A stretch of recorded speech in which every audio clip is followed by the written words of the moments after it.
God bless them. I mean, everybody looked like they were enjoying it.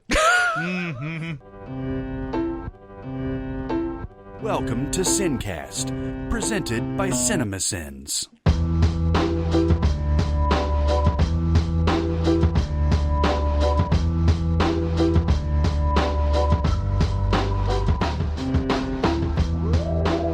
All right, everybody, welcome to the SinCast. This is Chris Atkinson from Cinemasins, joined as always by the voice of Cinemasins, Jeremy Scott. Hey! And from Music Video Sins, Barrett Sher. Yeah. Hey, you out there. Hey. You listening. That's right. That's right. We got a Patreon, and we got stuff. We got stuff on Patreon. We call it our Sin Club. Barrett, what kind of shit do we have on our We're all about branding, baby. It's a Sin Club. Make sure you tell everyone I'm a member of the Sin Club and see if they think you're in an orgy club. Anyway. They are. Look, if you want this podcast in your ear holes the day before everybody else gets it in their holes, sign up for the lowest tier. Lowest tier of our Sin Club, $3. $3 a month. That's it. You get every piece of content we produce ahead of the masses. And that includes the videos, folks. You're waiting for eventually, I'm going to spoil this, eventually the Suicide Squad Cinemasins video will come out. It ain't going to be tomorrow. Nope. But it will come out. You're going to get that the day before everybody else gets it. And you can tell your friends, hey, I watched the Suicide Squad Cinemasins thing, and y'all are going to lose your shit. Every time we post a video, I launch the video with some comments already there from Patreon people. And then the video goes public, and inevitably, the public comes under one of those Patreon member, Sin Club member comments and goes, this comment is 20 hours old, but the video is only 30 seconds old. That's exactly how their voice sounds, too. I swear to God. I swear to God. Hey, how things going? Well, when you're in that dome where you hear the cacophony of all the people's voices of the world, those things tend to clean. We hear all these voices. So that's right. If you go up to $5 in our Sin Club on patreon.com/cinemasins, you get access to live panels at our Sin Week that we do every year. If you go up to $10, baby, oh Lord. Not only do you get monthly videos, folks, these are not just like, oh, we threw something to the side. These are literal videos where we call them Cinmentaries, where we look at previous Cinemasins videos and comment and react on them. This is what people have been asking you two to do for years. And we do them at that level, the How's the Peeping level. You get access to all the panels at Sin Week, and you get bonus pods, too. This is good stuff, man. And when you go there, let us know, by the way. When you go to patreon.com/cinemasins, let us know specifically about the artwork for every tier, because we put a lot of thought into that. First one is Original Sinner. It's got a picture of Al Pacino as the devil in The Devil's Advocate. The second one, the $5 one, is Sin Doctor. Yeah, that's clever. Yeah. That's clever. And it's got a picture of Stephen Strange on there with this cloak of knowledge and shit. And the third one, which you may recognize, is a picture of our beloved Philip Seymour Hoffman saying, "How's the peeping, Tommy?" from the talented Mr. Ripley. Go to patreon.com/cinemasins. Sign up to be a Sin Club member. That you love us, you listen to us, man. Just go ahead. We want to take care of you. All right. So, All right. Yeah, so I don't know. We're going to have a normal show today, but there was something that happened a few weeks ago that I thought was awesome. Sometimes you watch movies and you'll see a very young somebody and you'll be like, oh, wow, that's fucking Tommy Lee Jones when he was 18. He was never 18. Yeah, he was never 18, but he was here for some reason. Or you'll just see some weird coincidence of some sort. And man, I have over this past year, I've been this isn't an actor thing. This is a location thing that I thought was fun. And it's one of those where the mystery got deeper as I dug into this thing. It's like an onion. The more layers you peel, the more it stinks. That's correct. I've been catching up on old Columbos. That's been my thing. I've been watching Columbos. Hopefully I'll get to the end of it at some point. I have these long periods of time where I watch like 3 or 4 episodes, and then I have like a month, and then I watch more. So watching the episode called By Dawn's Early Light, which has Patrick McGoohan in it, and it's a murder that happens at a military academy, and there's a point where Columbo is walking around and talking to people, and in the background, and sometimes you can see them walking on it later on, there's this like checkerboard, like outdoor space where a building is around, it surrounds it or whatever. What do you call those? Like a plaza or something? Yeah. It's up like a plaza. It's like a checkerboard look plaza or whatever. And I was like, that looks very familiar. Where have I seen this before? And I was like, oh, I know. It was that fucking Halloween movie that came out a few years ago that Danny McBride wrote and David Gordon Green directed. And it's where the two podcasters go to visit Michael Myers, and he's on one of the squares with all the other patients that are there. So I was like, okay, is this the same place? That would be weird. At first I was like, okay, this has got to be the same place because they probably filmed both of these things in California, and there's some place where there's a checkerboard plaza somewhere around California, somewhere around LA, something like that. I look it up. I look up the filming locations for this Columbo episode, and it says it's at the Citadel. And I was like, all right, the Citadel. Right. Where the fuck is the Citadel? And I looked around and goes, okay, the Citadel is in South Carolina. I was like, oh, well, that makes sense because Halloween was filmed in South Carolina. And so I was like, that must be the Citadel there too.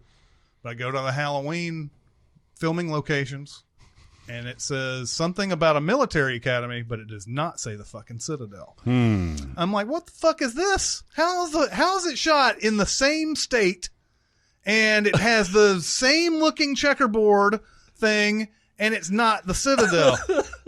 And I wrote on Slack about this, and I was like, what the fuck, guys? And I just said that, and that's it, and didn't give any context whatsoever. And everybody was like, you must mean this Columbo Halloween thing that you're talking about, right? And I'm like, yes, that's what I'm talking about. Jeremy looked it up too, and he was like, oh, there's another place in South Carolina that has a military academy that has this same checkerboard thing that the Citadel does. That is fucking amazing. Can you imagine the coincidences that are involved here? Yeah. That's insane to me. That you would see a Columbo episode that's 47 years old, and then somehow relate that to Halloween, which came out just 3 years ago. And they're not the same place, but they're in the same state. And the military academy was built based off of the Citadel. So it's not like a common thing across all military. No. Okay. No, but it was such a fascinating morning because Chris comes up with this mystery, and he's like, this is fast. I think there's even a Loomis connection. Yeah, there's a character in Columbo that's called Captain Loomis. Oh, yeah. Now Jonathan was quick to point out that Loomis is originally from Psycho, but yes, that's true, Jonathan. But if we're talking about Halloween connections, the fact that this came out before Halloween, right? And there's a Loomis there, and then Halloween comes out 4 years later. Now, the original Halloween has a Loomis, yes, but it has absolutely nothing to do with that checkerboard thing. Right. No, absolutely nothing. So then all the way later on, somebody remakes Halloween for the 15th time. and they put that in there. It almost makes you wonder if Danny McBride and David Gordon Green saw that episode of Columbo. Yeah. And thought, oh, it'd be kind of cool to put something like that in our movie or whatever.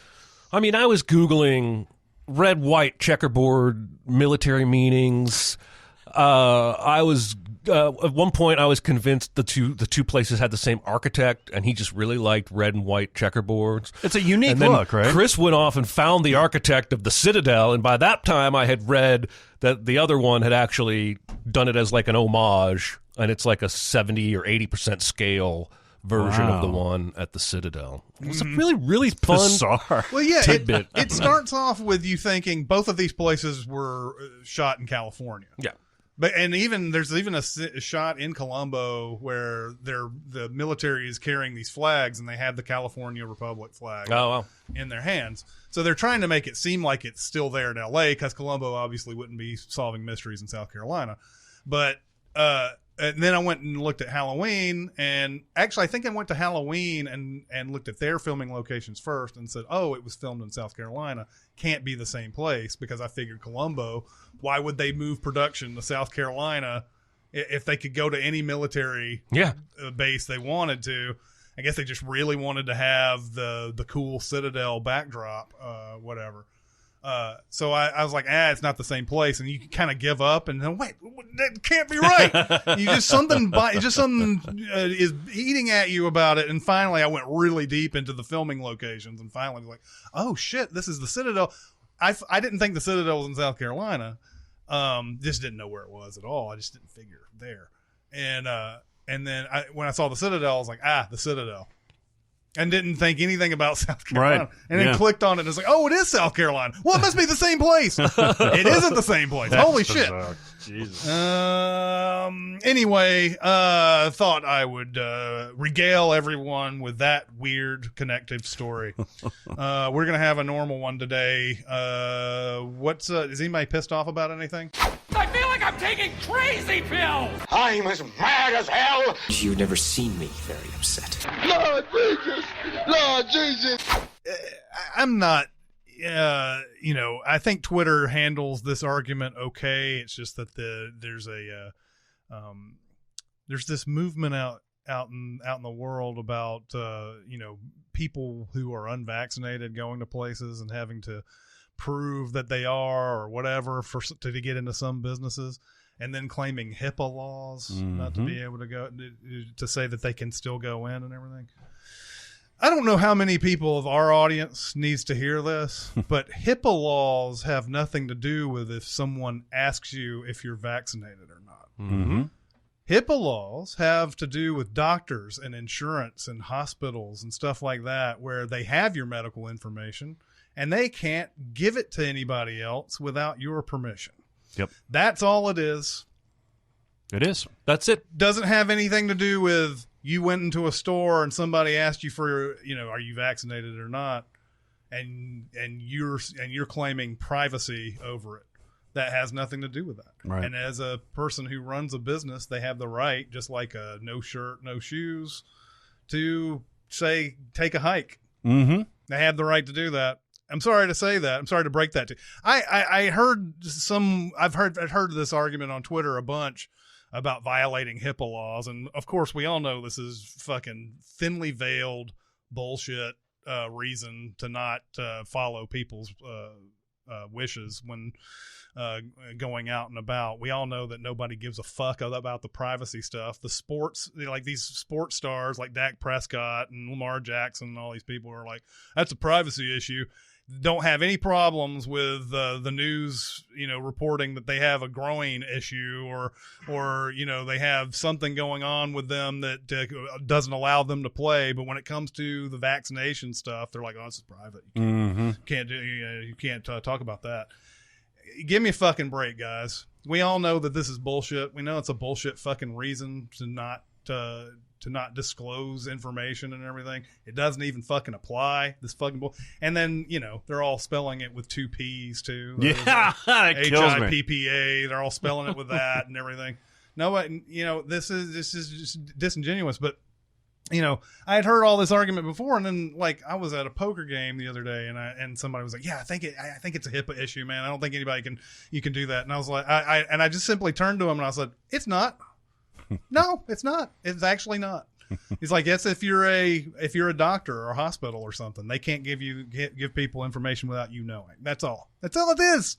Mm-hmm. That's all it is. Yeah, I had to train extensively in HIPAA when I managed at Kroger, because Kroger has pharmacies, and every manager has to basically be trained for every department, even pharmacy and whatnot.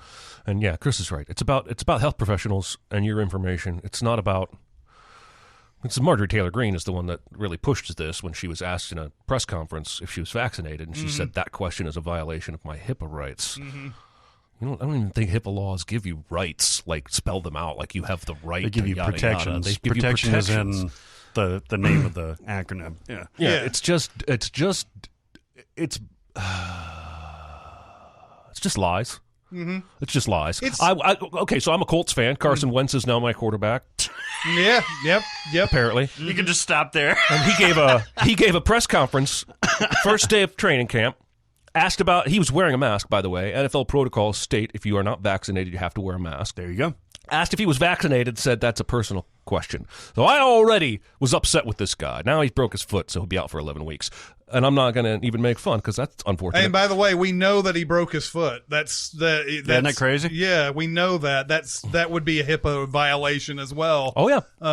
If he really cared about this to the letter. Yeah, professional athletes who make millions of dollars have no excuse to be this ignorant. There are millions of Americans who are anti-vax because they've been brainwashed or they have been misinformed or they are uneducated. Lamar Jackson is not that. Like the NFL, the Baltimore Ravens, they need to have people in these guys' ears going, get the vaccine, stop being a dumbass. But if anything, this pandemic has proven there are morons in high positions all across America. And the world. Well, yeah, but not in New Zealand. New Zealand locked that shit down. They have 0 community cases. They have three or four cases a day. They put them all in quarantine hotels as they come to the island. I like me some New Zealand. I do too. They banned guns as soon as they had a mass shooting. They locked down the pandemic immediately. And they produced Lord. And Joseph Gordon-Levitt is currently living there. Really? He shot his TV show there. The TV show that I keep seeing headlines about. Where he's a teacher and Let's all move to New Zealand. Hey, we can live in the mountains like hobbitses. Yeah, I just Or the Shire, let's I guess. Let's just do that. Yeah, it's just this just seems like a better thing. And when the world ends, I have a feeling like New Zealand will be the one that remains. Yeah, I feel good about that. Like, yep. When everything's going crazy, you can just be at New Zealand and you'd be like, "What? Wait, man, what war? What? what river of flames?" Look, you got to take the bad with the good. You've got Jacinda, what's her name, as the prime minister, but also, it's funny, I forgot that part. But you also have the Eye of Sauron. For every flight of the Concords, you have some other asshole New Zealander. They don't export assholes, New Zealand. I said Jacinda Barrett. It's Jacinda Ardern or whatever. I can't remember how they pronounce that last name. Jacinda Barrett is an actor. Yeah, she's an actress. Yeah. She was also on one of the Real Worlds. Oh, that's her? Ooh. Yeah. All right, sorry. She had a nose ring. I watched every season of Real World ever, but they completely run together. Challenge is coming back tomorrow. I don't watch that bullshit. Oh, what's up? Say what? Sorry. Well, you want Do to you rant have about? a rant? I have a question. I'm wondering where HBO Max stands. This is the reason. We all know the to-do that happened with Black Widow, Scarlett Johansson, and Disney+. Disney Plus said, hey, we got banger box office, but we also got all these premium orders on Disney Plus. That led to this lawsuit with ScarJo and everything, saying that they acted in bad faith with their contract with her.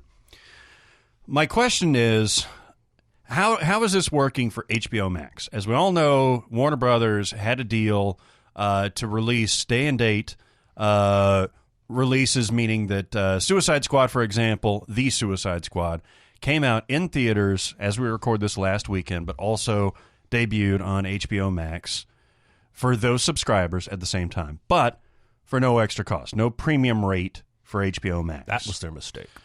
My question is, this initially behooved HBO Max, which is owned by Warner's, which is owned by AT&T? AOL? I think it is AT&T. It's AT&T. It's AT&T.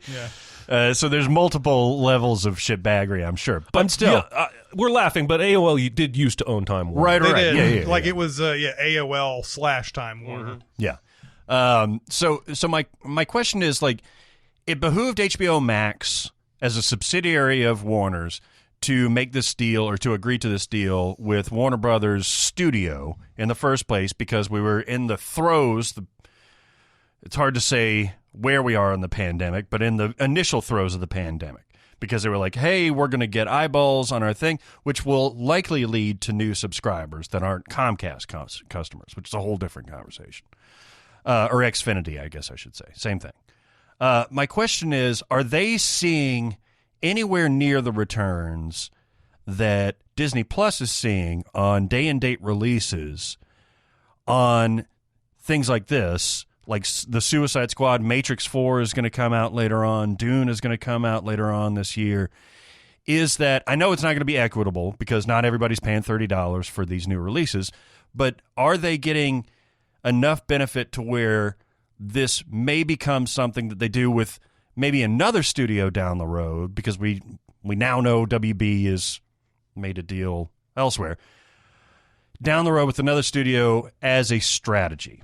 What do you guys think? No. I don't think they're doing very well at all. You think this is detrimental to HBO Max in particular, or HBO as a brand in particular? Okay, first of all, I don't think there's any reason. I'm not slamming you. I don't think there's any reason for us to distinguish between HBO Max and WB. They're all doing what they're told by the bosses.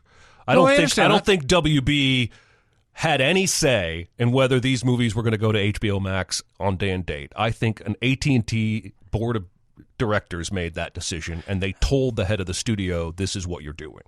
You don't think there's... Okay. All right. That's just my guess. Okay. That's how I don't know. I don't know any more than you do. Yeah. I honestly don't know. But I have read more than one account that the Zack Snyder Justice League did not do anywhere near the viewing or signups that they were hoping for. They were counting on new subscribers to justify this is the all release. about growing HBO Max subscriber base. That's all it is. That's why they made it free instead of a $39.99 thing. They're trying to make that subscription super appealing. The other issue is we have to just trust them on these numbers. It's not like when Disney says we made $30 million on streaming for Jungle Cruise. I'm like, okay, if you say so. How are we going to know? How am I going to know? So and I think they said they got 2.1 million views on HBO Max for the Suicide Squad opening weekend. That's not a lot. And that doesn't translate to dollars necessarily, right? If those same 2.1 million viewers went out to see the movie, you're talking about a roughly $14 to $20 million that they didn't get. Yeah. Gotcha. I don't know what the average ticket price is these days, but I'm assuming it's somewhere around that $7 range. It might be average might be higher now, but that you're still talking. It's not 30. But it's somewhere around 20 probably that they're losing. If Disney can be believed on their numbers, they I think chose the best path, and they have the model that I think could continue. And personally, I hope it does continue. I don't care. And plus, they're in-house. It's important to know if you're making this point about there's no difference between HBO and WB. Yes. There's certainly no difference between Disney Plus and Disney the studio. Right?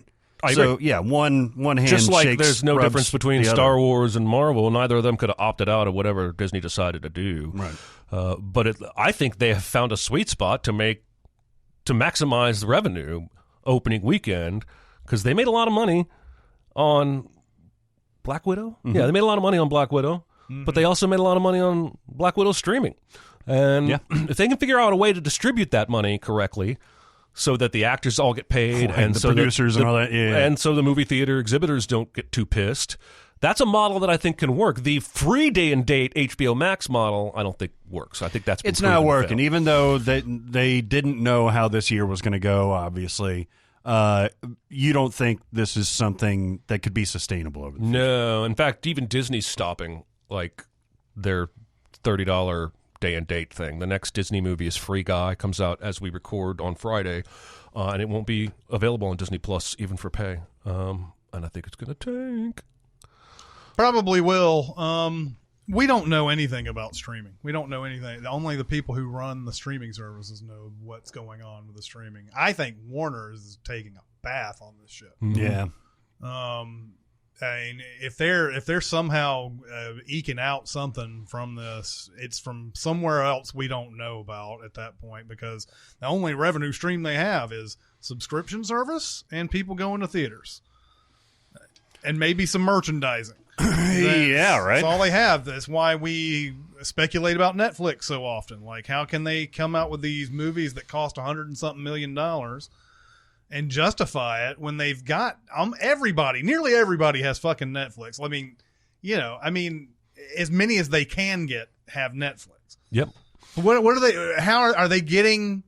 Are they getting millions more? I imagine I guess they are millions more. Even if they get millions more subscribers every year and up the price every year, they're spending so much money on content. Mm-hmm. Like, how are you profitable?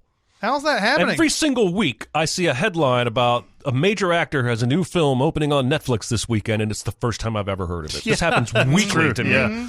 And so there will be a cap. And I think you're right. I think they're close to their max of subscribers. I don't think they can bank on new subscribers as a source of revenue. They can only increase the price so much, and eventually I think they're going to have to scale back production. But we also don't know how much they're making on merchandise. Like Stranger Things merchandise probably sells like fucking hotcakes. I don't know because I haven't seen the show yet. But who knows? Yeah, I don't know. I think we'll always be in the dark about this. This is why I don't really like the streaming stuff anyway. At least we know that box office numbers are they use them for bullshit reasons, like it broke the record for blah blah blah and all that, but it gives you an idea of how much of a draw these movies are. When you see the box office numbers, you see, okay, yeah, that's doing well comparative to other movies that I've seen this year, and so on and so forth. With the streaming, they can just come out and say any old bullshit number, and you don't have any way of, I even see articles being spun out of Netflix's top 10 list. If you go to Netflix every day, there's like, this is the 10 most popular things today. How the fuck do we believe that? Mm-hmm. Maybe they're just trying to push something particular that day. Yeah. But I see news articles go, oh, this brand new movie just fell out of the top 10 in Netflix, like the Masters of the Universe thing, fell out of the top 10 in Netflix, and a couple sites made that an article about how it must not be very popular. Like, how the fuck do you infer that? Like, that's complete conjecture. Well, and I'll tell you this, and not to say that we're, the Cinemasins is the beacon of what is popular or has the finger of the pulse of what is popular and everything, but you go off a lot of these things sometimes because you want to do a video of something that a lot of people have seen. Mm-hmm. So you do a video of something that's popular, and I heard last year Extraction was one of these movies. It was like doing gangbusters.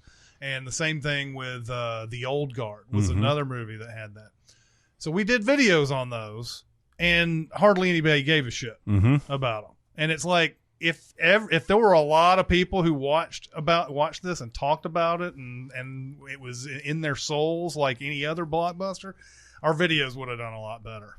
I wonder, I don't know how different the Netflix sites are across the world, like in India and China and Russia and South America and stuff like that. I assume they get something like The Old Guard at the same time that the U.S. does, but it may be a scattered release strategy like they do in theatrical releases, right? Or it may just not come out at all. Like, we know that the Chinese don't give a shit about The Old Guard or or Extraction or something like that. So yeah, who knows? Who knows? I was wondering because, as you noted, with us, you loved your experience with the Suicide Squad. I have loved my experience. I really loved the experience of, if I was going to watch Zack Snyder's Justice League, so glad I could watch it at home. Did not want to sit in a fucking theater to watch that the whole time. Yep. So I am a fan selfishly for it, but it can't continue, right? Like, the only way it can continue is the Disney Plus model, and even that may not be sustainable. Yeah. Although it's shaking everything up, I think something is going to change permanently. And I'm personally hoping it's the ability to pay some amount of money to watch new releases at home. I pay agree with more you. than $30. I would totally do that, especially if you've got a family or like 3 or 4 people over. It's like pay-per-view. Pay-per-view hasn't it's changed, but it hasn't gone anywhere. For big boxing events and stuff like that, UFC events.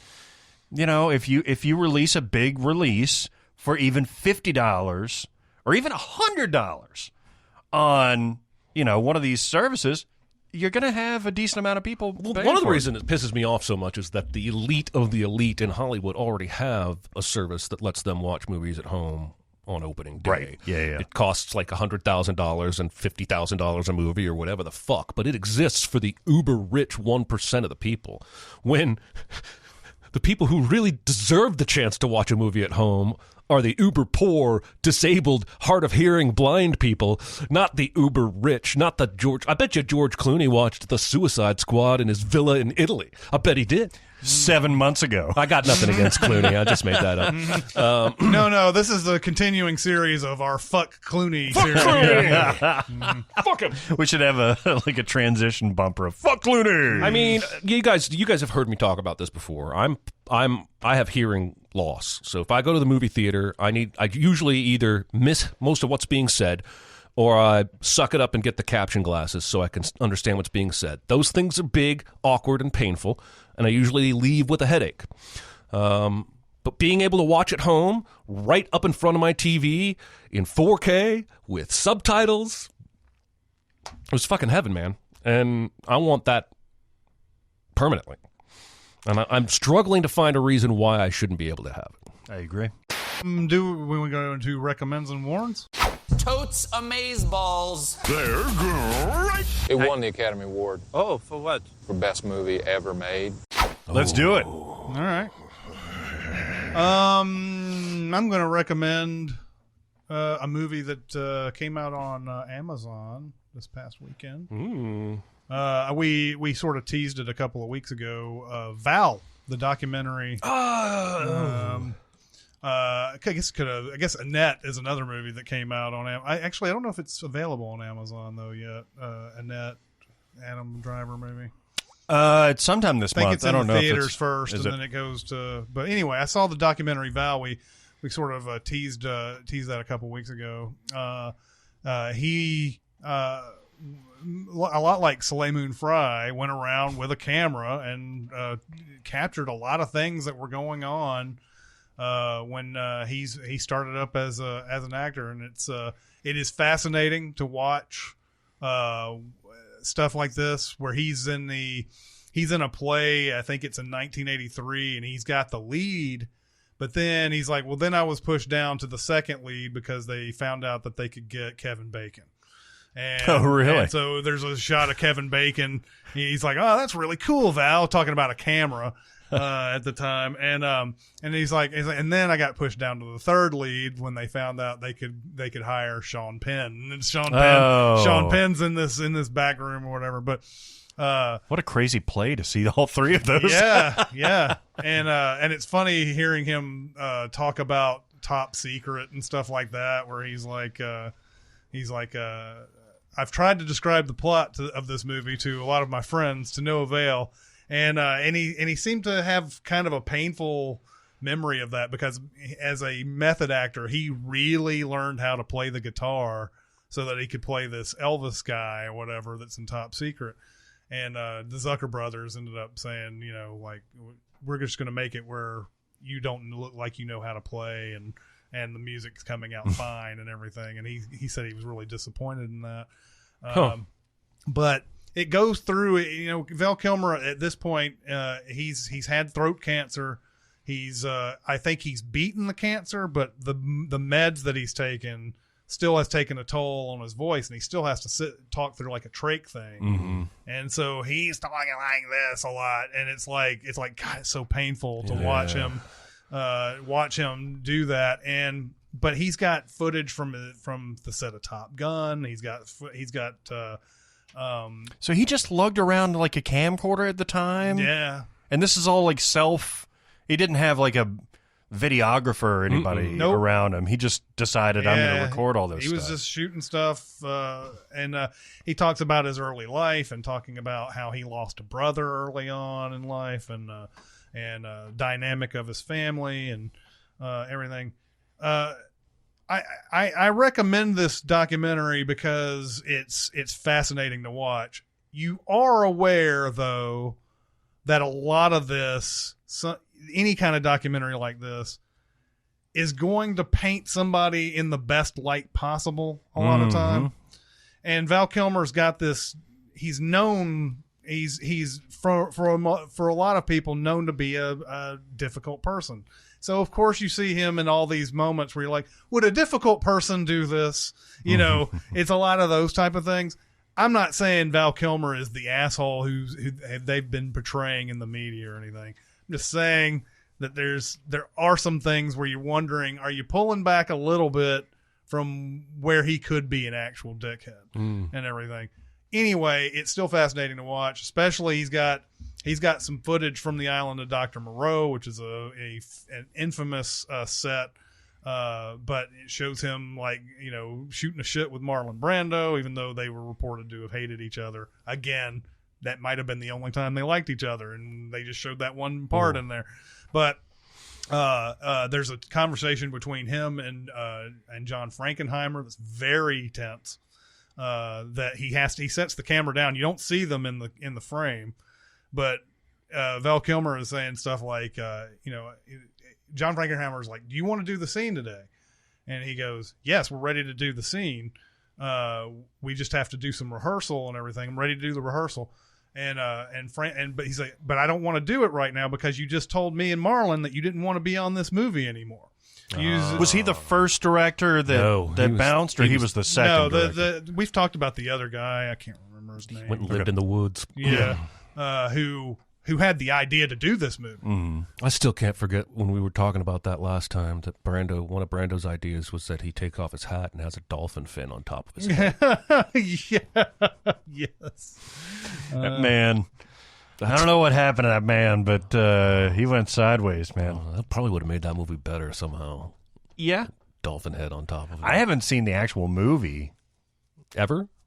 No, I mean, I have. I saw that shit in the theater. What was that, 96? Yeah, 96. Yeah. I saw it in the theater as well. Yeah, I think that was the last time I saw it. Whenever you see, later you hear about these stories, you're like, where was I? What was I doing during all of this? You don't hear about it.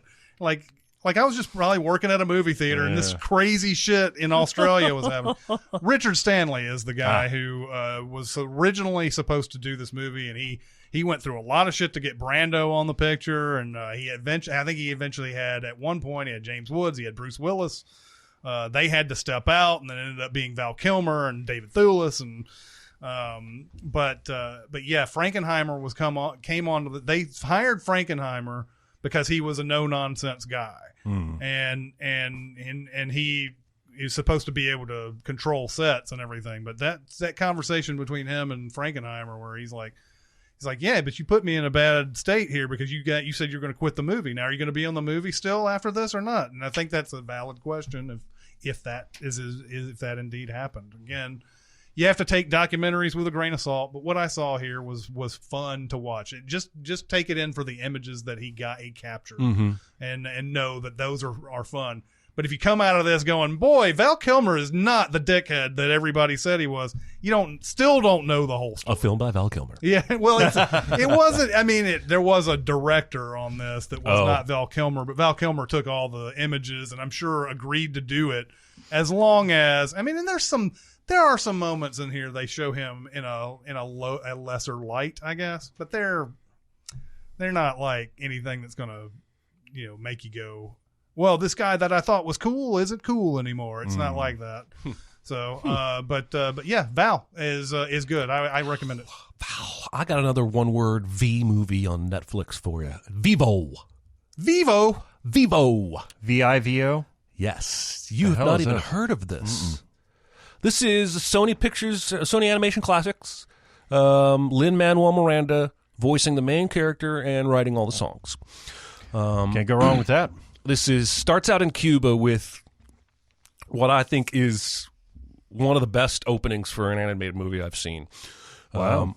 This old man comes out to this plaza with his guitar and his music box thing, and Vivo is a Kinkajou. Yeah, he is. From South America. Oh. And he's in Cuba. You might as well just think of him as like a dog monkey. What was that puppy monkey baby thing that had on for Mountain Dew that was on the Super Bowl? Oh, yeah. Oh, my God. One of the weirdest fucking commercials I've ever Fucking seen. hell. So he starts playing, and Vivo comes out, and they have this big duet, and people gather around, and Vivo is rapping, and I mean the music is very Lin-Manuel Miranda all the way through, and he is what makes this movie charming. This is a record warn. He is very charming, and the songs are for the most part good. The story's a mess, and it's lazy. Like, basically, the old man and Vivo have been performing together for years. The old man gets a letter from his old love in Miami, who went off to become a famous singer. He never told her he loved her, but he did write her a song. He's like, I'm going to go to Miami. I'm going to see her final farewell show and give her this song I wrote. We'll be reunited. And I turned to my wife and I said, he's dead. And the next morning, he's dead. That's not a spoiler. That's a spoiler. It's a spoiler. But it happens like 15 minutes into the movie and kicks off the action because Vivo, the monkey dog, decides, I'm going to now take this song and go to Miami and complete this quest for, Andres. I think his name is Andres. My human. Of course, he runs into a purple-haired little girl who is unconventional because you can't have adventures if there aren't unconventional. That's true. Well, she does have purple hair. Purple-haired girls. The only, what I would call annoying song in this movie is the 8-year-old girl's song. And her song is, I bounce to the beat of my own drum. I do ba-da-doo, ba-da-doo, bop. And makes me want to sing, there's more than 2 notes on the keyboard. And it was I said it was like a Holler Back ripoff. Oh, yeah. Holler Back Girl like Gwen Stefani? Yes. Oh, okay. That's what I'm talking about. The Kinkajou, he doesn't want anything to do with this 8-year-old girl. He just, hid in her backpack for a little bit. So he jumps out her window and runs away. Gets about 4 houses away and runs into a dog.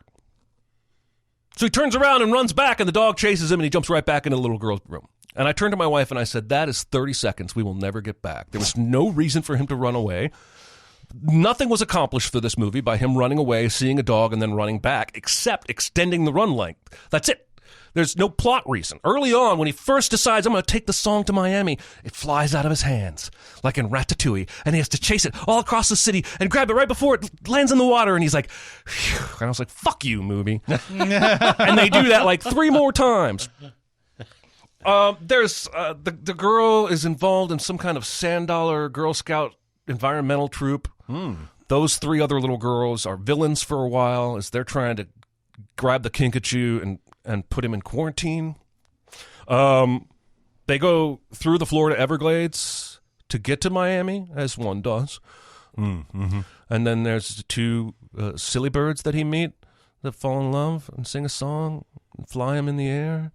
And he gets to the farewell show, and you finally hear the song the old man wrote for the lady, and it's the most boring song in the whole movie. Did you like this movie at all? I did.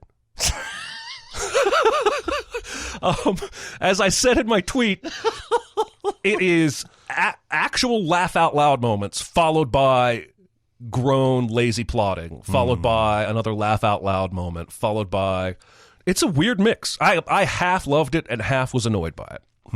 Which is why it's a record warn. I think most people will probably enjoy it a little more than I did. If you have kids, I think that'll probably help. And if you're a Lin-Manuel fan, I think that'll carry a lot of weight too. He does a good job as both when he's singing and when he's just doing the voice acting. But it's lazy. It feels like that Groundhog Day time where Bill Murray is trying to recreate the snowball fight. Yeah. And he's done everything right, but it just doesn't feel genuine. Yeah. That's what this felt like to me. Like they put all the right beats in that you're supposed to have in a kid's movie. All the right elements are there, but it feels like they're phoning it in. I want to have many kids, lots of kids. God, I love kids. Hey, what do you think Lin-Manuel Miranda's friends call him? You think they call him Lin-Manuel? I think they call him Lenny McSkinny. Lenny McSkinny. I think they call him fucking rad. I think Lenny they call McSkinny. him LMM? Skid Mark. Skid mark. LMM? LMM? LMM? MML? Skid mark. Well, there's this Seinfeld. There's a Friends thing where Chandler is running into an old camp girlfriend, and she goes, "Oh, hi, Skid Mark." And he turns to Monica and goes, "It's an old nickname. I'll explain it later." She goes, "I think it's pretty self-explanatory." Oh, no. Oh, well, all right. I may give that a shot. I bet your kid would like it. You still haven't seen In the Heights, have you? No. You watched this, but you haven't seen In the Heights. Somehow. I want to see In the Heights. It's there. And then the wife and I have talked about it. The reason we didn't see it when it came out was we didn't quite want to pay $30 for it. But I think it's already cycled off of that, and I could watch it for free now. I just haven't gone back to it. That was free. It was free. Yeah. Yeah. Oh. That was an HBO Max thing. Okay. Then I'm not sure why I never watched it. Yeah. I'd like to know your opinion of it. I'm sure you get asked that like 30 times a day. Well, having seen Hamilton and now Vivo, Lin-Manuel definitely has a style. And Moana. Well, yes, except Moana doesn't have any of the hip-hop in it, whereas Vivo's got it all over the place. Yeah.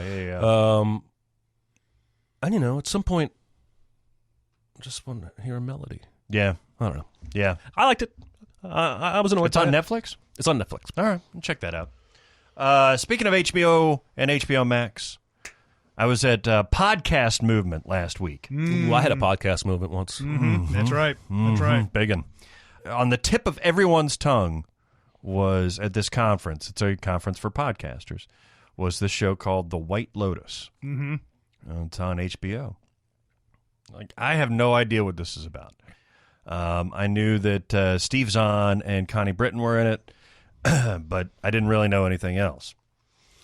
So on the advice of our Red Circle people that host our show here, I said, all right, I'll tell you what, I'm going to watch this tonight. I'll report back to you tomorrow. Watch the first episode. It's written by Mike White of a million different TV shows, Dawson's Creek, Freaks and Geeks. All the School of Rock. He wrote School of Rock. He was in School of Rock.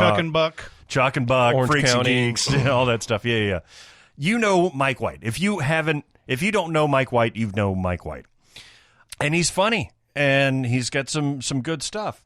So I checked it out, and first episode was interesting. It's a group of people going out to this resort in Hawaii, and they're going to this fancy resort called the White Lotus, run by a guy named Armand, who's very proper. I think he's New Zealandish, so we like him already. Mm-hmm. Friend of the show. And, everybody's got their own family dynamic. Steve Zahn and Connie Britton are married. They got a few kids. Kids bitchy. All right, they got their own thing. Jennifer Coolidge is in there by herself. She's got her mom's ashes. She wants to scatter them about. Alexandria Daddario is in here with some other douchebag, Jake Lacey. He's not a douchebag, the actor, but he is playing a very convincing douchebag. And then a few other families. And it seemed interesting after the first episode. So it's going to be a 6-part miniseries, much like The Conjuring or The Confirmation or the Nicole Kidman, Hugh Grant thing that came out, The Containment, whatever the fuck it was. And then I kept watching. It's on its 5th episode, just finished the 5th episode. I don't know what to think about this show. It's a recommend-a-warn because it's beautiful and it's interesting and it's mysterious. But I think it's simultaneously trying to say too much and too little. It's about privileged people becoming more and more on their own bullshit. And it's an exercise. Life. It's an exercise in misery, essentially. Now, it's entertaining, and it's darkly comic, and Alexandria Daddario is superb in this movie, or in this show. You know her from True Detective, probably the first season. Percy Jackson. Yeah, that Texas Chainsaw Massacre remake or whatever that came out. And she is absolutely gorgeous. Now, that's part of what's written into the show. Her character is supposed to be this otherworldly beauty, and she is. Is she the White Lotus? No, the resort is the White Lotus. Oh, damn it. But, well, maybe she is. Maybe she was the White Lotus all along. You've always been the caretaker, Mr. Torrance. That's right. Isn't there... there's an anime coming about Blade Runner on Crunchyroll, and I think it's called Black Lotus. Could be. I mean, there's a lot of, we just did a Green Knight mini-pod. I'm going to recommend another color movie. There's a White Lotus. Lotus is a flower, right? Yeah, it's a flower. And a luxury automobile? Yes. Yeah. So, a couple of things to clean up. Yes, it's called Blade Runner Blackout. Oh, okay, not Black Lotus. Although there is a Black Lotus, when I search in Google, there is a Black Lotus official trailer, but they must have changed this name because it's showing as Blackout. Interesting. Although, wait a minute, is that 2017? Maybe something in 2017 came out called Blackout, and then there's another thing called Black Lotus coming out. The show you were trying to think of with Nicole Kidman and Hugh Grant is called The Undoing. Very containment close. Very close of The Undoing. Exactly. This movie, this show, New Yorker keeps blurbing about how it's the best show of the summer and everything. And I think I get it because I've thought a lot about this show, what it means, there's a lot of weird visuals in there. There's a lot of weird plots and everything. There is a very talked about sex act in this. That's one of the first. You actually slacked about it. It was in Yahoo. Oh yeah, it's an unusual sex act for TV, not for the Earth. But the headline was such and such actor talks about getting rimmed on the set of this film, and I thought it was like a misused word, but the character actually gets rimmed. Yeah. And a matter of fact, I didn't even remember because it was way before I started watching the show. I didn't remember that happened. And then I almost saw it coming and I was like, is this the show? Oh, there it is. There it is. God bless them. I mean, everybody looked like they were enjoying it. But I would love to hear from listeners what you guys think. I would love to hear from you guys if you watch it, what you think about this. Because I think there's something there, and I'm looking forward to the last episode. I just don't know. I think the people that are really enjoying it are enjoying it at face value. And the people that are thinking about it too much, like me, I don't know if we're enjoying it. But it is beautiful. It is interesting. White Lotus on HBO. Another round? Lotus. Another! So Aaron Dicer last night was like, I wish one of you guys would watch Pig. And Jonathan watched it. And then I had some time last night and I watched Pig. Now I saw the trailer for this before something I watched at the Belcourt, and I can't remember what that movie was that I watched at the Belcourt. But I was kind of entranced by the fact that there were 10 to 15 people in a theater watching this Nicolas Cage Pig trailer and not one snicker or anything happened during it. And the trailer made it look like it was some, this is the type of movie Nicolas Cage has been doing ever since we heard about the tax thing or the divorce or whatever it is that's making him have to do all these movies and pay for shit.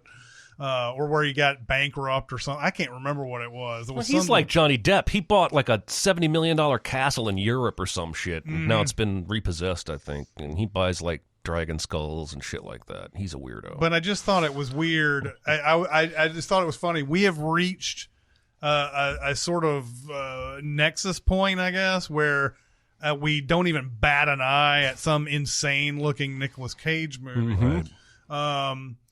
So this movie is not as insane as we think it is, although it has some insanity in it and everything. It's an unusual story, to be sure, but Nicolas Cage plays a guy who owns a truffle pig who helps him find truffles, and there's a guy who comes out to his, out of nowhere in the middle of the woods place in Oregon to get the best truffles ever or whatever, and I guess Alex Wolff plays that guy. Alex Wolff goes to sell the truffles out in Portland. and that's how he makes his living. So we see him do this at the very beginning, and then cut to the nighttime. Two people come in and steal the pig. They put the pig in a little sack, and they run out and they beat up Nicolas Cage, and he's left on the floor unconscious until the morning. So he has to now that he's up, he wants to go find his pig. That is the story. So how in the world do you find a pig that has been stolen? Well, of course, you have to have a lucky plot, right? You have to have be able to go to somewhere where somebody knows somebody who can tell you to go to this place. This person might know, and they always know. Like Nobody, where he finds the tattoo parlor. Yeah, it's exactly like that. And so, he does an investigation. They actually find the people who stole the pig. The people who stole the pig are like, we sold it to somebody. We don't know who it was. It's some city guy. And so Nicolas Cage is like, has this past in Portland where, he was this, major chef. Everybody knows his name and everything, but he long time ago quit and he moved out into the woods. So he knows people in Portland. And he's got to basically ask a round of questions. There's this one moment, maybe I missed some information. There's this one moment where he wants to know who would have bought this pig, and apparently this person underground knows all these type of things. But Nicolas Cage has to go. I'm not going to spoil what he has to go through, but he has to go through a very unusual kind of thing. Hazing? It's not hazing. I'm not going to give it away just so that, but he's got to go through something very unusual to get the information that he needs to go on to the next thing. This movie is good. I'm not sold on it being amazing or anything, but it's very good. I would recommend this movie. I'm wondering if it's spoiler to say that you should look up spoilers before you watch this movie. Spoiler to what? If you wanted to go to Does the Dog Die or anything like that. I know you two don't care about spoilers, but you kind of would it be ambiguous to say if you're looking for answers about what happened to the pig, you may not like the answer that you like? That you get? Is that too much of a spoiler? So you're saying I should go to the website Does the Pig Die? You should go to the doesthepigdie.com and if the end of this movie isn't somebody shoving that pig's cooked bacon into Nicolas Cage's bruised mouth. I don't know why that just came to mind, but that would be a rad ending. And it's got some shaved truffles on the top. And he takes his hat off, and he has a dolphin fin on top of his hat. It's kind of funny though. It's funny that there's a moment in this where he goes to this restaurant, and it's this hottest restaurant in town type of place and everything, and you can tell that Nicolas Cage is this chef who has very high standards, but probably simple high standards, where it's this is how you make great food, and you don't have to do anything with bells and whistles and all that. It's really stupid when you do that. So he's sitting there at the table with Alex Wolff, and there's a point where this server comes up with this dish and describes the dish in detail. We got this. We fished the rivers of blah blah blah to find this blah blah blah, this food, and we prepared it specially for you. And then here's at your table, and it's like this bowl that's got smoke in it and everything, and it pulls the bowl off, and it's like this food underneath, and it's one of those like real gimmicky type of things that you'll see in a so-called swanky restaurant. And Nicolas Cage like eats it, and he's like, "I'd like to talk to the chef." And he puts his finger on it, and he's like this. You can just tell he's not impressed with this bullshit. But Nicolas Cage is great in it. This is one of his best performances in a while. If you haven't seen him, I mean, what was the movie that came out that everybody was? Mandy. It was Mandy. Mandy was really good in that. But that movie's awful. Like super weird. Like it's hard. I mean, I haven't gotten on board of the Mandy train yet, as far as that being a good movie. But I think Nicolas Cage obviously has it in him to be a great actor, and when people started making fun of him way back in, 10, 15 years ago and everything, people would miss movies that he was great in when they would talk about Wicker Man or something like that. Mm-hmm. And it was like, yeah, I agree. He's kind of weird, but did you watch Matchstick Men? Mm-hmm. Did you Lord of War? He's good in it. I mean, there's a lot of movies where he's good, but then he offsets it with a whole bunch of weird shit. Yeah, and that's what you guys remember, and you think, oh, he's never been in anything good, and it's like, no, not true. Yeah, not true. Yeah, not true at all. What's this on? True at all. I ordered this off of Amazon. This was a rental, so it was like a $6-7 rental. I'm interested in this. I didn't realize the chef angle. I knew that it was a truffle pig, but I didn't realize that that was kind of the thing. I'm interested in this. It's good. Sure. It's really good. It's just, I think by the end of it, I was hoping for a certain thing. I may have already just given away. Fuck the pig? You wanted him to fuck the pig? I wanted him to fuck the pig because that's what made that first episode of Black Mirror so good. Wow, I haven't seen Black Mirror. Does somebody actually fuck a pig in that? Yes. That's amazing. That's why you should see that show. Maybe I shouldn't, though. This is amazing. It's the first show. Like, that's the one that everybody is introduced to Black Mirror with. Yeah. And that's the one they went with. And yeah, it's a very simple story. The princess has been kidnapped, and they call the prime minister, and they say, you have to fuck a pig in front of millions of people, or else she dies. And then there's a big debate about whether he should fuck the pig or not. And then he does. And then he does, because there doesn't seem to be any other choice. I would have let her die. And and it's got I mean, aside from the pig fucking, it's got an interesting ending to the movie. Very interesting ending. It'll make you you'll be talking about it. You'll have a discussion about that show whether in general. He did the right thing. That show in general kind of produces moral quandaries and questions that are interesting. And seems to be based on who was it that there was somebody that it was an actual prime minister they kind of based that story on, because it was rumors about that. Oh, really? I hesitate to say the name because then Tony Blair. Yeah, it's Tony Blair. I don't know. Boris Johnson. No, I don't know. I would believe Boris Johnson. I actually don't know who the name is, but it was some actual person who's had rumors of that in his past. My goodness. Is that why the band did the floating pig thing with the was that Pink Floyd? Pink Floyd. Oh, yeah. With the pig balloon. Mm-hmm. When they're was it? So what's the album from? Is it Animals? Children of Men. It might be, but I feel like it's some other album. One of those things where it seems obvious that it's Animals, but I don't think it is. Right. Anyway, recommend Pig. I will recommend. I think I wrote it as a recommend in my notes, but I'm going to recommend it. Do it. This is a movie with Kevin Costner and Diane Lane called Let Him Go. It is. It's not Superman? No. It's on HBO Max or HBO proper. And I'm a big Costner fan in general. I particularly love Western-type stories. Now, this is not modern day, but it's not Old West. But this is a Western, even though they drive a car in this movie. And it opens up with Costner, Diane Lane, and they live with their son and his wife, and they have a little baby. And there's like 2 scenes, and then the son has been tragically killed when a horse threw him. It's a little abrupt of an opening.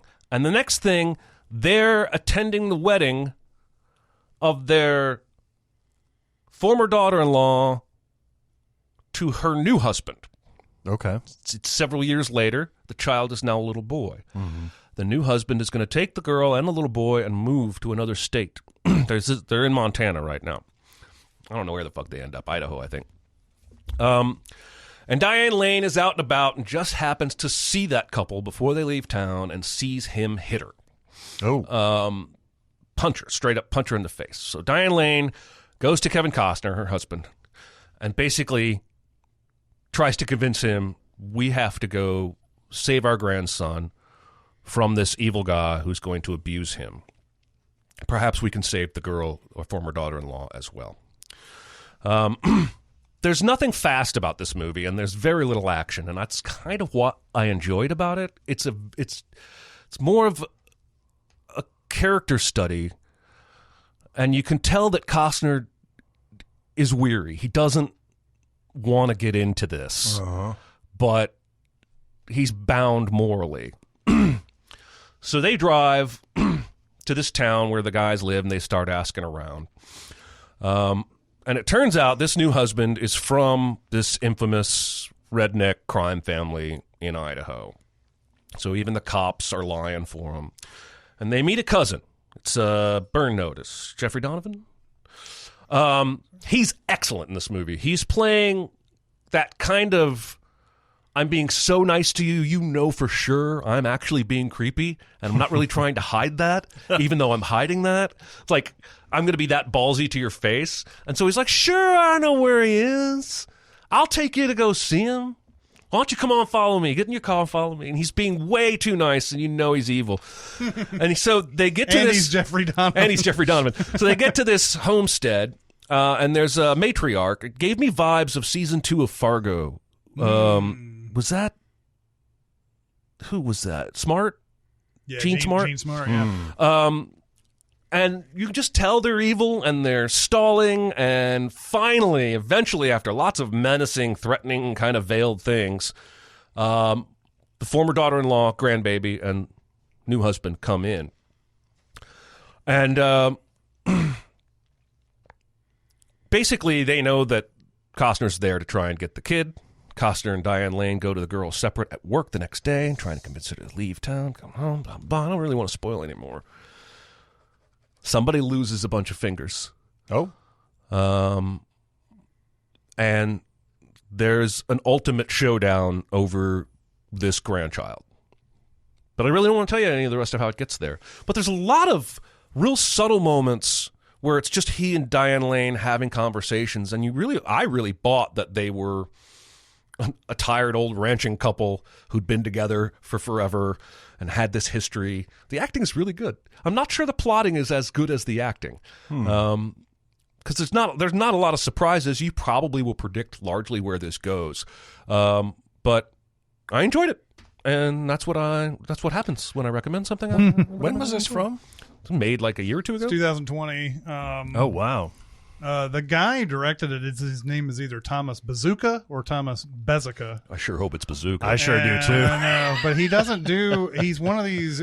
He kind of takes breaks on directing. He did the most famous movie he's done. It's called The Family Stone. That had Diane Keaton, I think, in it. And Sarah Jessica Parker's in that. Yeah, I think like that Rachel movie. McAdams, I think, is in that movie too. Maybe I think so. Yeah. Yeah, Rachel McAdams is in that. He did a movie called Big Eden. Big Eden was in 2000. Family Stone was in 2005. He did a movie called Monte Carlo in 2011.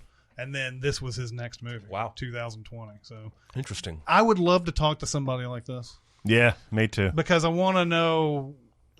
We talked to somebody who I think his last movie was, I can't remember his name right now. I'm sorry.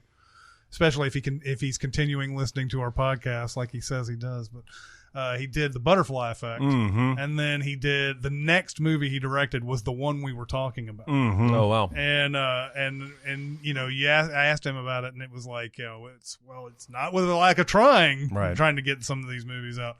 But all this stuff keeps happening, and something falls through and all that, and maybe that's what's happening with him. But sometimes I wonder if it's like by choice that these people don't direct more. And then you get something like, it's amazing that I haven't heard. It's an innocuous title, but I hadn't really heard about it. And I guess if it came out in 2020, there was pandemic issues, at least with the release. I skipped it the first several times I saw it because the title let him go, and then the description, Kevin Costner and Diane Lane try and get there. I thought it was about like let your dead son go, or let a deaf person like get over the grief, and I wasn't here for it. But then once I realized what it was, I was able to... Good cinematography. Yeah, that's right up your alley. Eh? Yeah, I like a good. Yeah, yeah. And I haven't seen Jeffrey Donovan in a lot of things. Maybe he's excellent all the time, but I was surprised that he was this good. Mm-hmm. You got to go back to Montana, man. I know, and I kind of want to go with you. It's beautiful. Yeah, that's one of the places I think I need to bucket list. My wife and I keep talking about going back, but every time we have a conversation lately about that, it turns immediately to. It seems like every single flight gets diverted and someone gets arrested these days with like all there's foul behavior there's on that, airplanes. And weirdly, like Montana and Wyoming, like the biggest, most open states and North Dakota have the highest incidence of COVID outbreaks. And yeah, it's like, other than you Florida. could go out in the middle of a fucking Badlands and nobody around for 15 miles, but no, you guys are spiking anyway. But I'd love to go out there. That'd be fun. That's good shit. I have a quick rec-a-warn. It's more of a warn-amend. It's an underrated movie. One day we're gonna have to define all of these different ones that you keep coming up with. Yeah. Warn-amend, warn-amend. I don't know. Recommend a warn. Could mean anything. Recommend. Well, okay, so I'll define the way that I look at it. Warn-amend would be that I warn it more than I recommend, but it's not all bad. Okay, what's a recommend a warn then if it's not a rec-a-warn? I recommend it probably about 75%. So rec-a-warn would be 50-50 then. Yeah, maybe like 51% recca. So you are warn-amending this movie? Yes. Okay. This would be on the 49% recommend. And only because it's enjoyable trash. Not going to spend too long on it. It's the Green Hornet. It's Seth Rogen, Jay Chow, Tom Wilkinson is in it, Christoph Waltz. And the reason that I kind of wanted to watch it was because of our old friend Once Upon a Time in Hollywood. It's a weird thing. Once Upon a Time in Hollywood has the famous scene with Cliff Booth and Bruce Lee on the set of The Green Hornet, because Bruce Lee played Kato in that thing.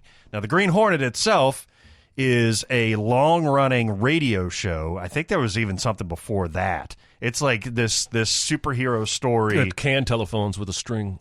That has been around since the beginning of time. It's a rich playboy whose father dies, and he wants to get involved in the superhero game. He has a genius sidekick who's also a martial arts expert called Kato, originally played by Bruce Lee, and I believe it's Jay Chow that plays him in this one. It is. Cameron Diaz is in this. David Harbour is in this, an early for him role, 2011, so it's 10 years ago. My family and I watched this fairly recently, and even, my wife and son are not the professional movie critics that we are known to be. Mm-hmm. True. And if you take that out of context, you can go eat your own ass. Mm-hmm. But even they said, I enjoyed that, but that was trash. That was awful. That's a terrible movie, but I enjoyed it. If you're looking for something that's a little bit under the radar as far as like the superhero genre, you could do a lot worse than this. This was stuck in development. Hell, it went through a million different directors. Michel Gondry, one of my favorite music video directors and director of Eternal Sunshine of the Spotless Mind, directed this. It's such a weird thing. You could tell there's studio interference all over this thing. But you could do worse. This was a fun movie that just was a hot mess. My favorite part is after the first fight, Seth Rogen says, "I love weed." He does. Well, hey, it's the Green Hornet. It is. Have you guys, either of you guys, seen this? Now, this is when you guys have both seen this? I saw it once. Yeah, I saw it in the theater. It's hot garbage, right? Still, yeah. I was still working at the time this came out. Yeah, it is. I haven't seen it since I did. I remember there was a James Franco thing at the beginning. Yep. And Christoph Waltz was the bad guy, and that's all I remember. Yeah, and there's just enough Michel Gondry in there, I think, where even though he got fucked with, clearly, by, is it Sony that did this? Yeah, Columbia, Sony. That you could tell they Edgar Wrighted him. But there's just enough in it to where I was smiling and rolling my eyes at the same time. And I think it's in that Warnerman territory. Okay. So to recap here, so Barrett recommend a warned the White Lotus. He's saying he's recommending it more than he's warning it there. That's correct. And he warn-amended the Green Hornet. He's saying he's warning it more than he's recommending it there. Jeremy, Rekka warned, Let Him Go, the Kevin Costner, Diane Lane movie that's not Man of Steel. And he Rekka warned Vivo, the Lin-Manuel Miranda animated movie. And I recommended Val, the documentary on Val Kilmer, and I recommended Pig, the Nicolas Cage movie that you can get on most of your movie services nowadays. Do we have time for questions? Val and Pig. Val and Pig. Val and Pig. Val and Pig. Do a double feature. We've got time for at least one question because I really want to get to this. Okay. Question. I got something to say. I want the truth. I am listening. This was now we're catching up, folks. We've done a lot over the last couple weeks, but there's one question that's been around for a while. One of the listeners says, I don't know if this has been answered before. It has not. But where did the sin that goes, quote, the director has a character eat an apple so that they look like more of an asshole originate from? I never really got it, but this person does go on to say that he appreciates it. Mm-hmm. Now, there's one person uniquely suited to answer this question. Yeah, this was something that I noticed even before Cinemasins, is that actors, when they are in a position if they're in a scene where they are the asshole in the scene, they always seem to show that they're above it.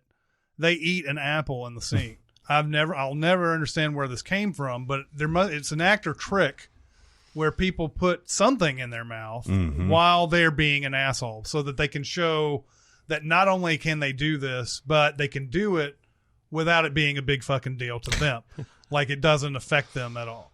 Now, I believe the very first Apple Sin is an absolute fucking slam dunk of a scene for this to originate on, and it was the remake of Star Trek, where Chris Pine is cheating at the fucking Habaloo, what is that called? The Kobayashi Maru.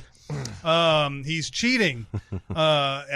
Like all the people are giving him, saying, hey, well, here's the status. And he's like, I don't give a fuck about that, whatever. and he doesn't even have the apple at first in the scene. It magically shows up in the middle of it. Like it's in the chair. It's in the chair that he's sitting in. And he pulls a fucking apple out. And then he's like, fire photon torpedoes, whatever the fuck he says. And he's just eating an apple during this whole thing. The guy up in the booth goes, is he not taking the simulation seriously? And so I think, as like a lot of sins, like I think, what was it?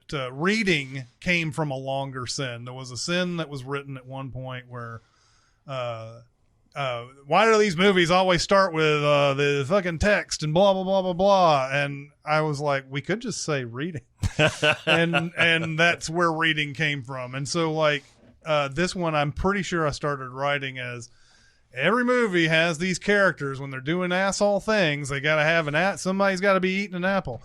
Most of the time it's an apple. Notice that for the most part, if you watch a scene where somebody's eating an apple, they are being an asshole. They almost always are doing something dickheaded. We have expanded this for any time somebody eats an apple. So if you saw one where there's somebody just randomly eating an apple and there's no reason to call them an asshole, that's just us being us. It has nothing to do with them being an asshole. But anytime they eat an apple, we write that sin. Or we write a variation on that sin. It doesn't have to be an apple, though.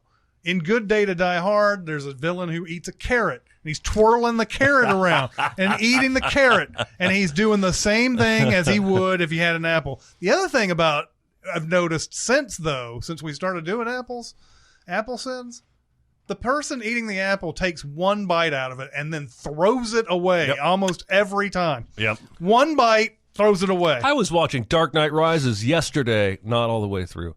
I just happened to catch the scene where he comes back after his back is fixed, and Catwoman saves the little boy from the bullies and she retrieves his apple. And she says, never steal from somebody you can't outrun.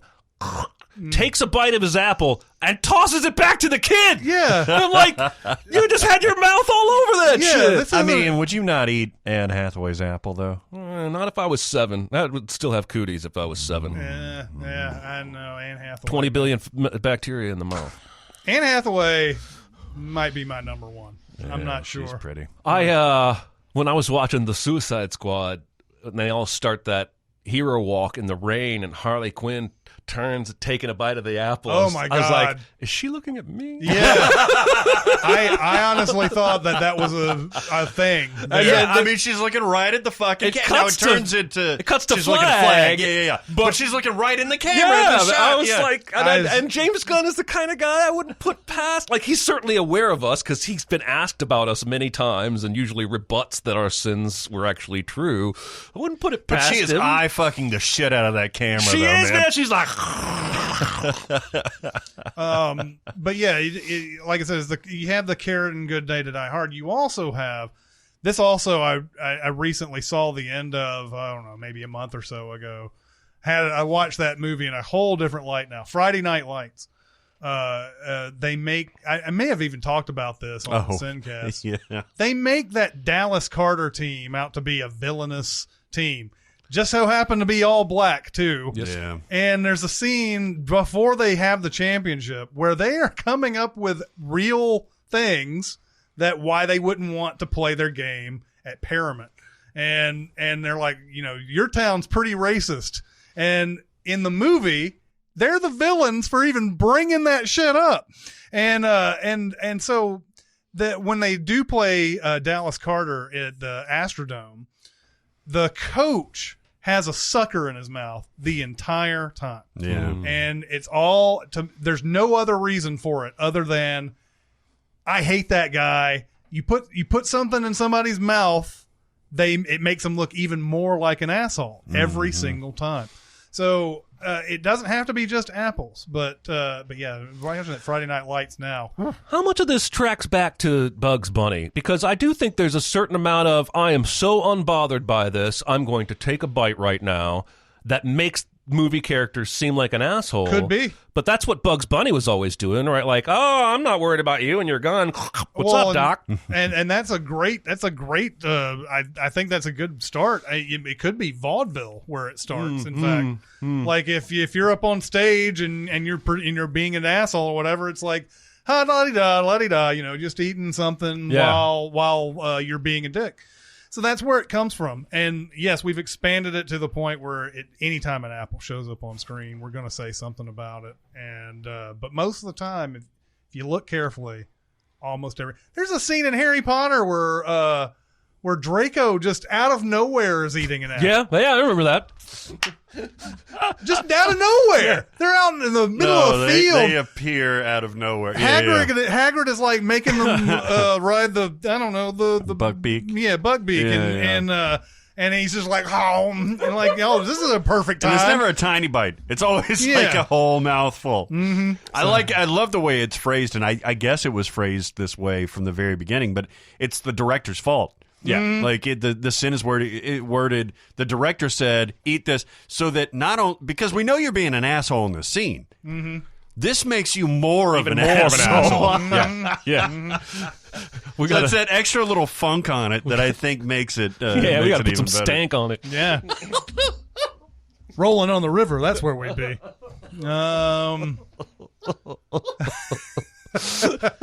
But I mean that I think that's going to be it for today. Sure. We'll get to some more questions. We got some questions that have been loaded up for a while, and good ones. We'll get to those big ones. Yes, big ones, and we'll get to those in future episodes. We promise. That's going to do it for this week. Keep going to SinCast presented by Cinemasins on Facebook. Also Cinemasins Twitter, Music Video Sins Twitter, Discord, and SoundCloud. That's going to do it for this week. It's Chris Atkins and Jeremy Scott and Barrett Sher. We'll see you next time. Thanks for listening. Comment on our episodes on our SoundCloud page. Check us out on YouTube, Twitter, Facebook, and Reddit. And be sure to visit cinemasins.com.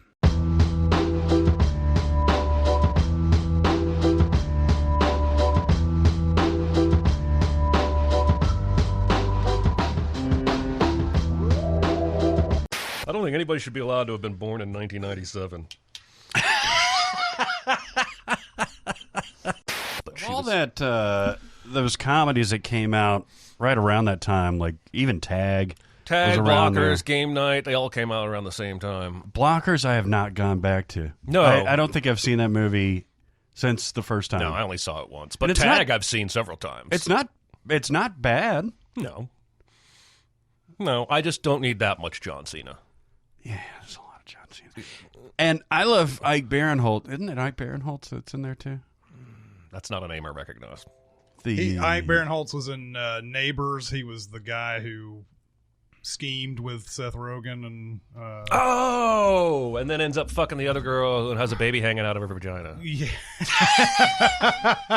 Did I just mix two movies together? I don't know actually, but that sounds right. He hooks up with the other friend. Uh-huh. And I think it's the second movie where she's pregnant and she there's a baby dangling out of her at the end for a sight gag because she's in the middle of giving birth. I can't remember, but I guess I'll have to watch both Neighbors movies again. Maybe. I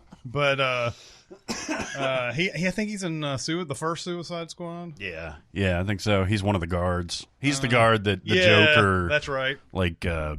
Gets to turn. But I think he's the other dad in there. I think he is. He's in like that the movie. asshole. The asshole dad. They're all. It's John assholes. Cena. Who's the woman? Leslie Mann. Leslie Mann. That's right. Who's the woman? I've actually gotten to see her as close as I'm talking to you guys right now. Oh, because she was with Apatow, right? Yeah, At when the they're thing? the big sick table, which was right next to the fresh off the boat table. Did he produce Big Sick? Mm-hmm. Oh, that's cool.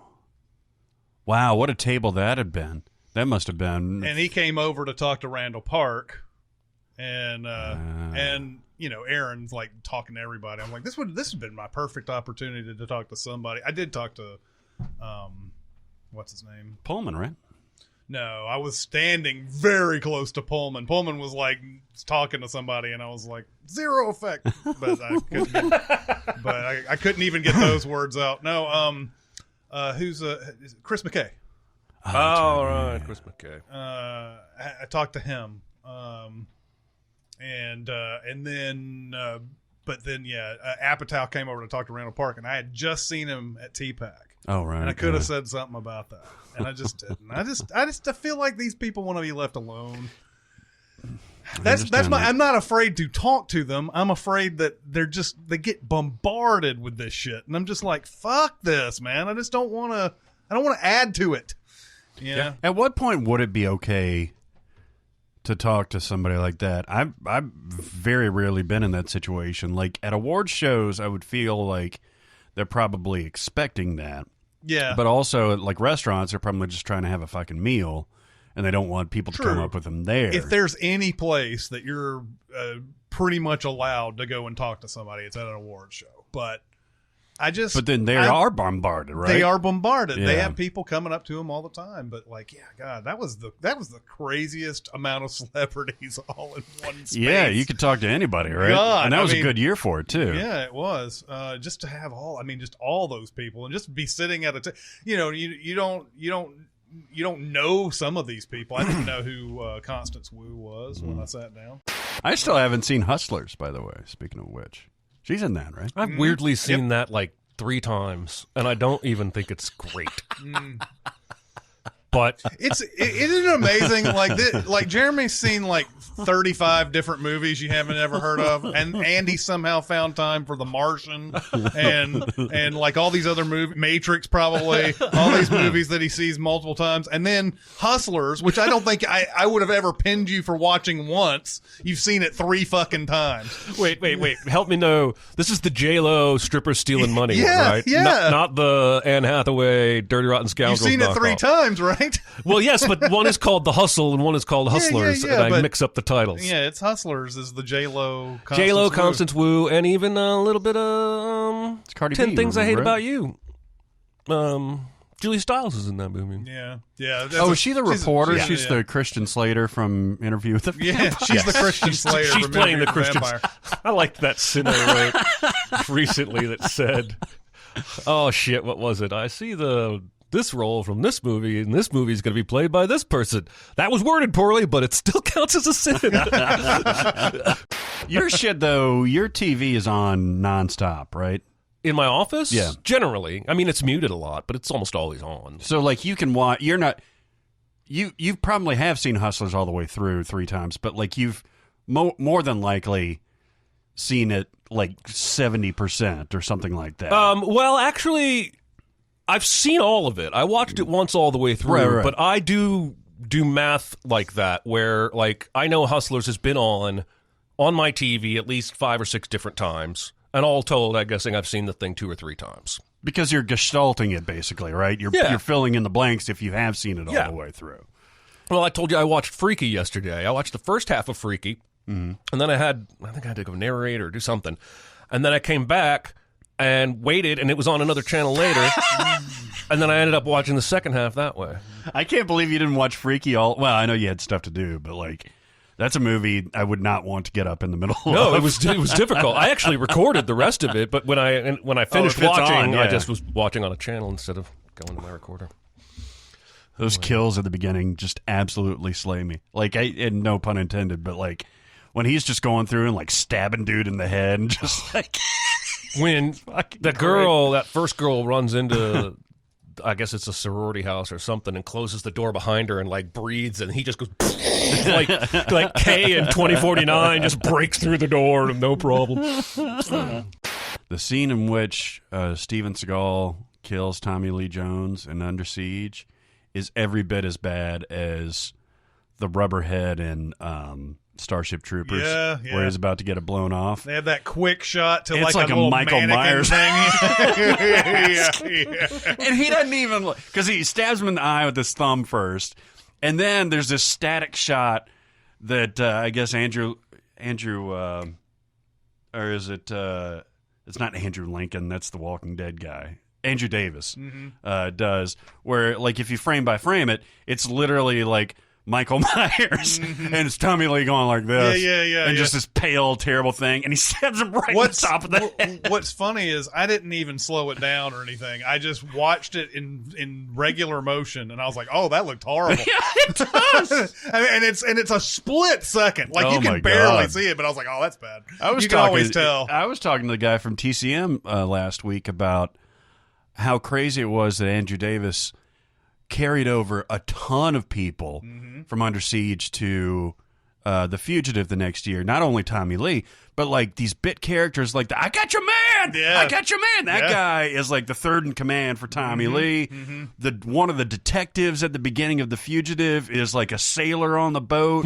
Like there's a ton of fucking bit players. The curly-haired dude who Tommy Lee Jones shoots the gun and he loses his hearing or whatever. Yeah. He's the guard. Yeah. He's the private that guards Steven Seagal. Newman. Yeah. Newman. What are you thinking? Think me up a cup of coffee. yeah, exactly. That guy. Yeah, it is kind of funny because, I mean, even though I had seen Under Siege before The Fugitive in real life, like when I was growing up and everything, it was almost like watching, because I'd seen The Fugitive a million times. Right. Watching Under Siege, it's like, oh, it's the same people from The Fugitive. Because they sound, I mean, the dude with the Chicago accent, like, there's no missing that fucking guy, even though he's only been in, like, probably 3 movies, all of which are that guy. I think he's got to be a local, like, Chicago actor, because he's in a lot of these Chicago movies. I think he's even in, like, Chain Reaction or something like that. Isn't that another Andrew Davis movie? It's another Andrew Davis, yeah. Because we actually... we went through this a long time ago, but he's got such a weird filmography. He's worked with Seagal in Above the Law, which is a Chicago movie. The Package, is that Hackman? I remember liking Hackman that movie. And who else is in that movie? There's another famous person. Isn't that a good movie? I kind of feel like that's a good movie. I haven't seen it. The Package. It's a prequel to the Conversation. You see The Gift. Tommy Lee is the other guy in The Package. Okay. Oh, wow. Jesus Christ. I mean, the guy's loyal, I guess. Yeah, that was something that I was looking at the other day, looking at Under Siege. I was like, I wonder how many, like, did Tommy Lee Jones do a lot of stuff with it? That's the first one, was The Package. But I thought for sure, like, after I saw that, like, they had just done, like, 50 movies together or something. Above the Law is in Chicago. I actually went to the church in which it's the Church of the Seven Angels where they filmed that.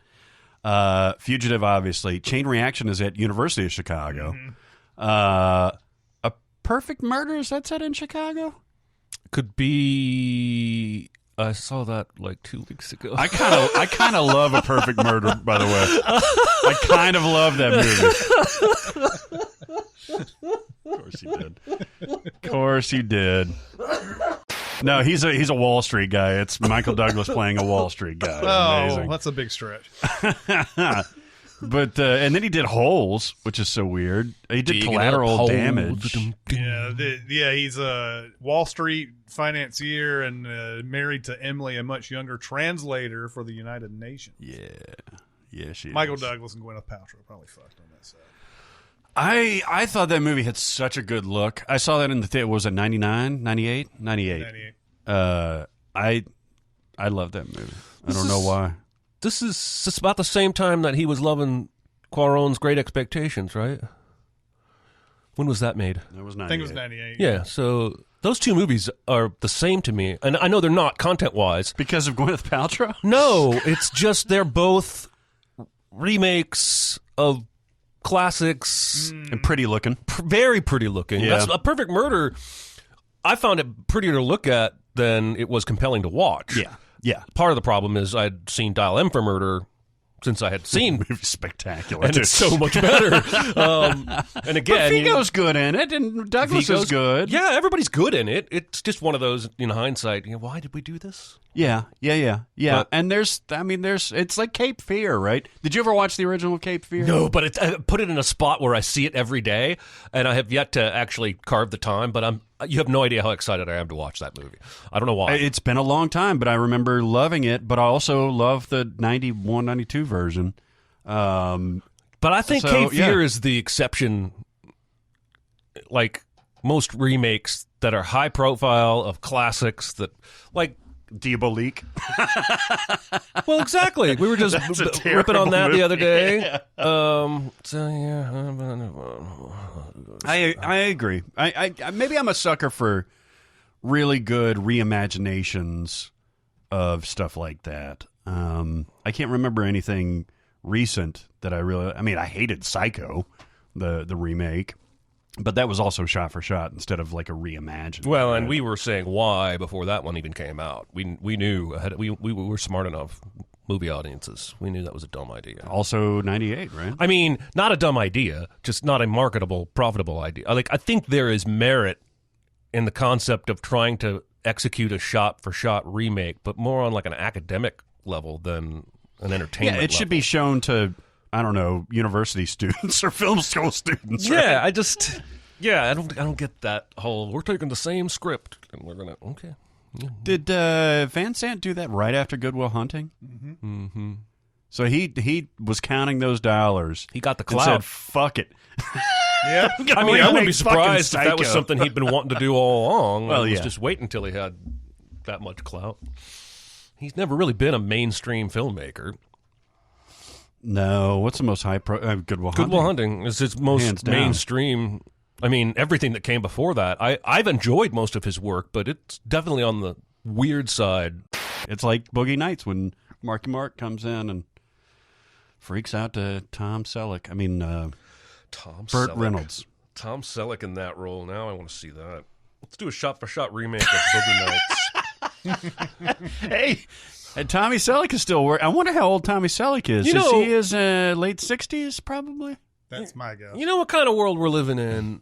I saw a headline the other day making the rounds that said Daniel Radcliffe reveals which character he would play in a Harry Potter reboot.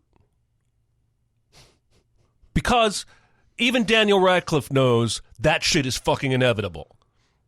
Did he actually do that, or is that the clickbait headline, or did you just see the headline? I didn't click through to read the Well, rest. I don't I'm blame you. sure I don't blame you. whether he volunteered the information or was asked a question, I'm sure he named a character from Harry Potter that he might want to play if they ever did a reboot. Now I kind of want to see. Which character it Which was? character it is. Let's guess, because I didn't read it. Tom Selleck is 76. Holy Jesus. shit!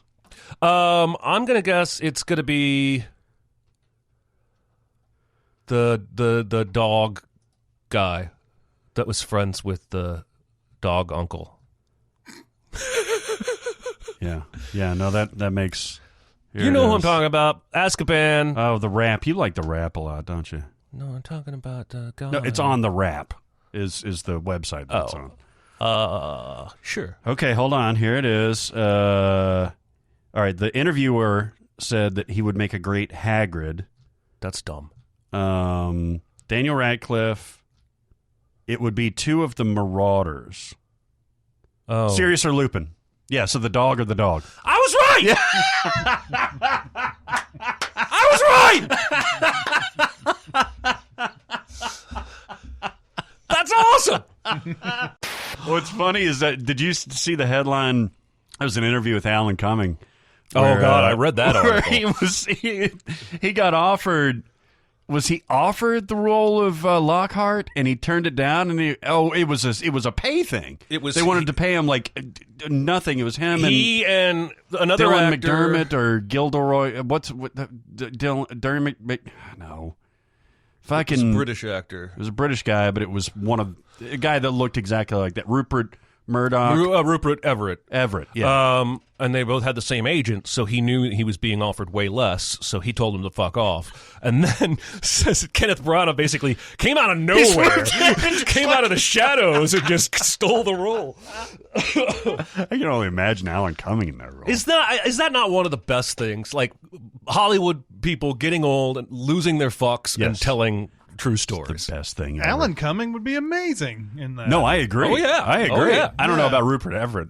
I mean, sure. I he'd be fine. I think Rupert Everett would be great too. I can see. I mean, you feel like they had to pay even more to get Kenneth Branagh, whatever they were offering those two guys. You remember Rupert Everett in My Best Friend's Wedding? He's fantastic in he's that, good and he would have been. And that's kind of the same kind of role, only a little bit more. Yeah. And Dermot Mulroney's in that movie. He is. Oh my God! You just broke the left hemisphere of my brain. He is indeed. It always comes back to one of the Dermots. Dermot. I like me some Alan Cumming, man. He's had a good career. He's got a fun career. Yeah. He's so good in Eyes Wide Shut.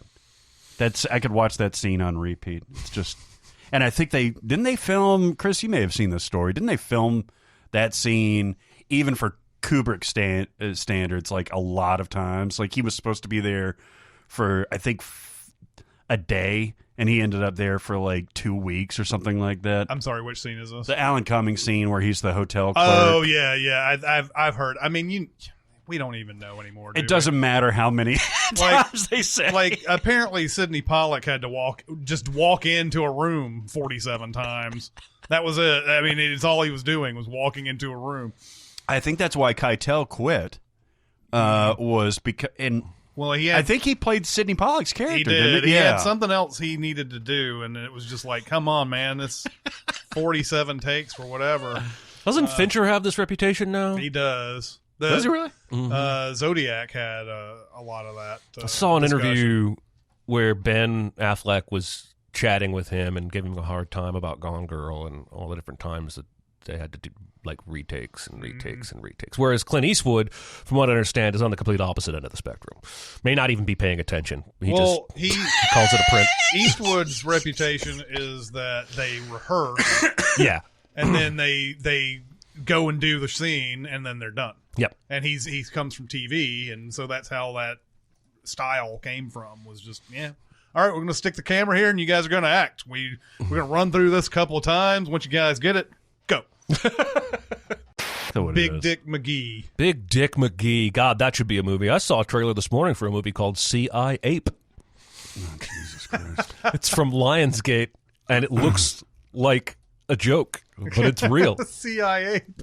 It was David Wong posted it on Twitter and said, I hope this cost $200 million. And it looks like production value is worse than the Spy Kids movie. But it's sent in a secret CIA ape who kicks ass. Around now, he's already sent up his fucking Starlink satellites that are a good idea in that he's trying to provide high-speed internet to everyone via this mesh network of satellites. But they go in, I don't know if you guys have followed any of this. I don't know if you care about the night sky. It's the first time I've heard of it. But the Starlink satellites go in a single file line, and it looks like there's 50 or 100 of them. And it's fucking with like sky watchers and astronomers and people that are looking for stars and George planets. Clooney, when he's in space trying to fix the Hubble, Exactly. they're going to just collapse on each other. Form this debris cloud. But anyway. You have a telescope? I do.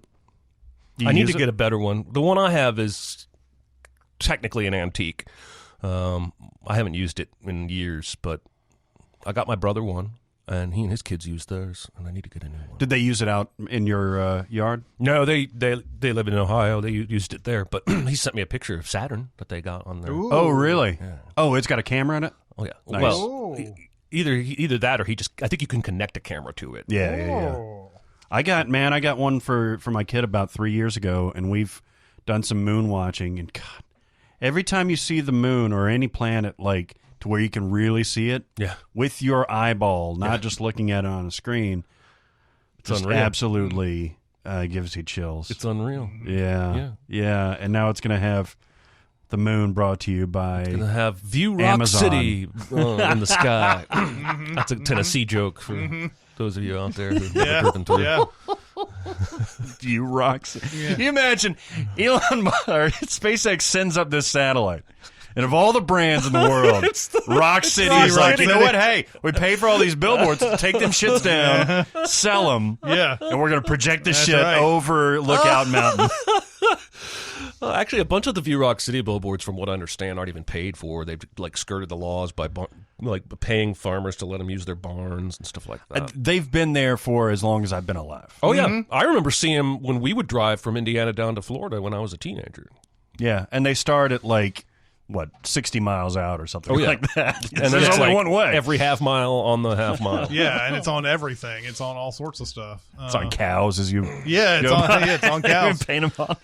Because satellites all degrade and orbit and fall to the Earth. They do. Wow, I didn't realize Elon had sent that many up there. Yeah, well, most people don't realize what Elon's doing because he's so busy tweeting stupid shit. You got to be if you go up there, it's amazing how much you've got to dodge. I'm not just kidding about gravity, but you probably got to stick and move around all this space and even junk. Wall-E has that joke that the satellites were so many that you can't see through the atmosphere or what have you. You know, I realize that we're not to that extreme, but it's getting there. It's getting there. Mm-hmm. You got a crazy mind. I want to be able to see stars. I love it. I love that mind. The Perseids are going to happen in 2 days. The who? The Perseid meteor shower. Yeah. No, I knew what you meant. Asshole. You're the one with the little boy telescope looking at moons. Oh, yeah.